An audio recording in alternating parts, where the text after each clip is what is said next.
O que é câncer e por que não tem cura? Radioterapia astral seguida de tratamento médico. Quando eu falo radioterapia astral, estou falando de tratamento energético auto-aplicado em concomitância com o tratamento médico. Veja, não se foge do tratamento convencional quando o agravo é material. O médico existe para resolver seus karmas físicos. Você vem, abusa, você vem, desrespeita as leis, e eles vêm e limpam para você a sua bagunça, tanto psicológica como comportamental. E você paga qualquer coisa para isso, porque você está no fim da linha do seu livre-arbítrio. Você usou e abusou. E não é parte do esquema a criança se divertindo no parque de diversão, sequer cogitar mentalmente que ele tem que abandonar o parque no fim do dia. Isso não passa por nós. E o ser humano, para algumas ideologias, é dito como podre. O que seria algo podre? É algo que está em dissolução. O ser humano foi uma má assimilação dos outros reinos. O próprio divino jamais, dentro da sua honestidade em criar, pensaria que ia dar errado. Mas o próprio ser humano fez dar errado, porque ele tomou meio que a autonomia de um divino dentro de uma cápsula egóica, que é a união da inércia mineral, do alastrar vegetal e da ferocidade animal. Essa é a constelação real do ser humano, que começa ainda antes do mineral, antes do protoplasmático, que hoje são as células. Não deu certo, passaram de ser espécie para agora conglomerado para formar uma espécie. Cada célula do seu corpo já foi um ser inconsciente lá no começo, naquela perda radical, súbita da consciência da matéria. Estamos aqui novamente para trazer essa consciência novamente daquilo que se dividiu, se separou da fonte. Tentar trazer a fonte. Como dizem, trazer a lagarta à face da terra. Não é apenas a face da terra, é trazer para a matéria coesa, sólida, entre aspas. Porque vista de outros planos, a matéria não é nada. Ela é transponível perfeitamente e pode ser transpassada. Viemos para transcrever a consciência onde ela não tem eficiência, onde tudo está lacrado para que se possa viver uma novidade. E nós estamos falando de novidade moda. O que é o câncer? Vamos para a etimologia. Câncer é uma palavra que significa caranguejo. Por que foi associada a essa desrupção orgânica? Ou seja, multiplicação sem controle de células em um corpo. Porque o caranguejo foi comparado a isso. Ele vai e se alastra. E quando ele se alastra nas areias do mar, da praia, ele deixa rastros.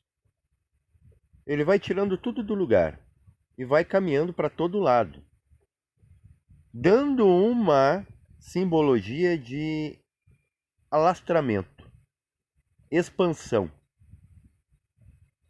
Mas também vemos na sociedade cânceres sociais. Por exemplo, o que você acha que é a moda? A moda é um câncer social. A moda domina os corpos familiares, os corpos grupais. Percebam isso. E há as cabeças que controlam isso e mantêm isso dioturnamente para que assegurem uma vida lucrativa, confortável para aqueles que sabem controlar isso. O câncer não tem cura porque, eu vou afirmar aqui, na minha visão, porque não se trata de uma doença unicamente física, orgânica, celular. É, acima de tudo, uma doença energética. E o energético está conectado ao DNA.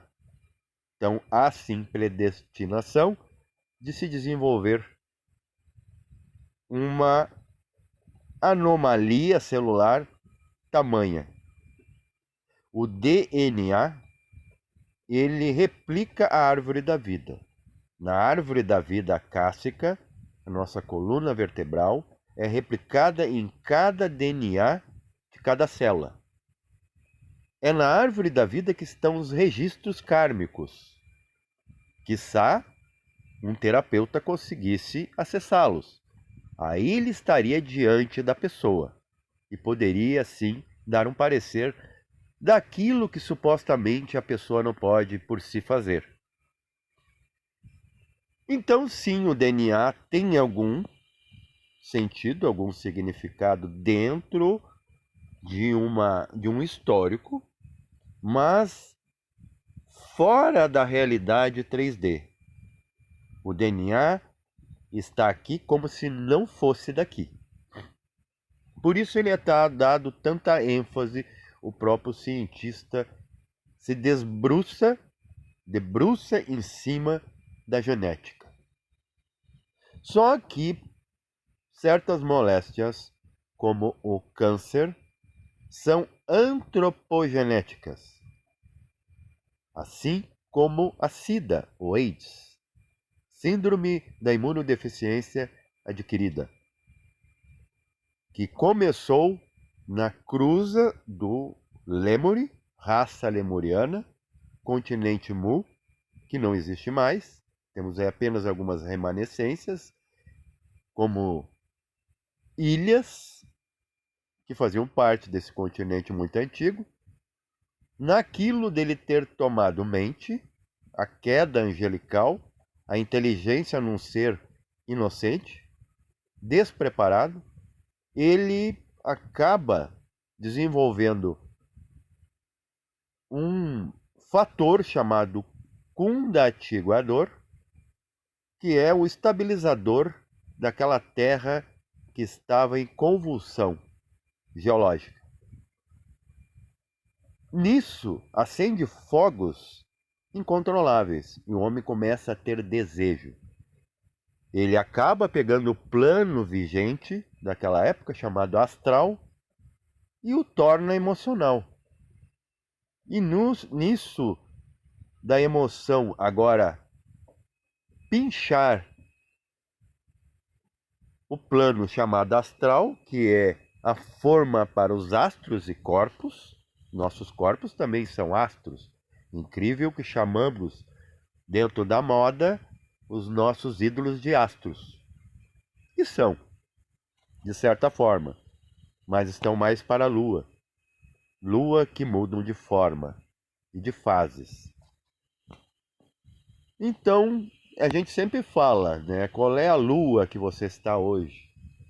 Inclusive, na astrologia, a lua é muitíssimo importante, é o seu comportamento.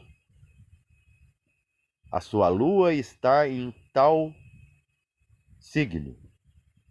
É mais fácil a pessoa lhe caracterizar pelo seu signo lunar, seu ascendente, do que seu signo solar. Seu signo solar é sua essência. é imutável e muitas vezes imperceptível. Percebam, o câncer ele tem uma causa oculta. Então não há como nessa dimensão ter a cura para isso.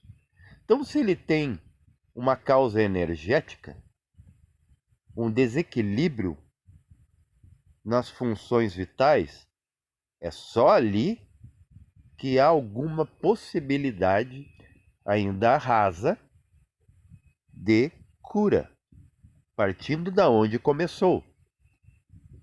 Como se diz, câncer se tira pela raiz, mas não adianta tirar o câncer na raiz aonde já está brotos. Aqui não é raiz. Então o que você deve fazer se você está cometido a isso? Eu vou dar um relato para vocês. No começo dessa década, eu percebi alguns caroços em meu corpo, na musculatura. Eu acreditava que era superficial, mas depois, como eu não tinha ainda um preparo, a minha consciência ainda estava muito vaga, a minha resolução de vida, a minha compreensão, o que acontece? Eu vou ao médico, em certo desespero mudo, né, sem externar, eu digo, eu acredito que eu estou acometido com uma doença séria, porque eu estou com esses caroços.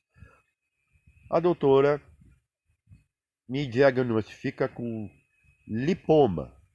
Seria um tipo de tumor lipidinoso, ou seja, gorduras acumuladas que, dependendo, segundo ela, dos meus atos, do meu comportamento com alimentação, meus hábitos, eu poderia converter esse quadro para maligno. Coisa que me deixou muito chocado. Poxa, já tinha acontecido tantas coisas, eu acreditava que eu era vítima do sistema, vítima da família, vítima de tudo, sendo que, na verdade, o verdadeiro culposo era eu, no banco dos réus da minha consciência. Eu bem sabia que tudo que me acontecia era eu. Eu pego e tento encontrar todo tipo de alternativa possível. Eu, inclusive, me interessei por terapia porque eu já fiz terapia. Psicologia é uma coisa que eu critico negativamente, mas eu já pensei, porque eu conseguia ver as pessoas além. Eu não vejo apenas como um acadêmico. Eu vejo o astral das pessoas, o mental, os pensamentos, as suas emoções, não apenas o comportamento externo. Mas nesse desespero eu acabo encontrando algo que me resolve o próprio desespero, que é a meditação. E eu descubro a, vamos dizer, a tabela periódica da energia. Suas cores, seus significados, pesos atômicos e tudo mais. Seus códices. Seus códigos de linguagem, que muitos dizem que não há. Não há transcrevedores desses códigos, que pacificamente ficam em silêncio e ouvem. Aluno bom é aquele que ouve, ele aprende qualquer coisa, mais do que ver. O coração não aprende com imagem, ele aprende com som, porque o som penetra. Por exemplo, se alguém estiver gritando agora do lado de fora da sua casa, você não está ouvindo, mas você está ouvindo perfeitamente bem, provavelmente. Então você sabe que há um ser ali. Se você ouvir o que ele está dizendo, você pode inclusive intervir e já preparar na sua mente uma imagem muito próxima da voz, da fonte da voz.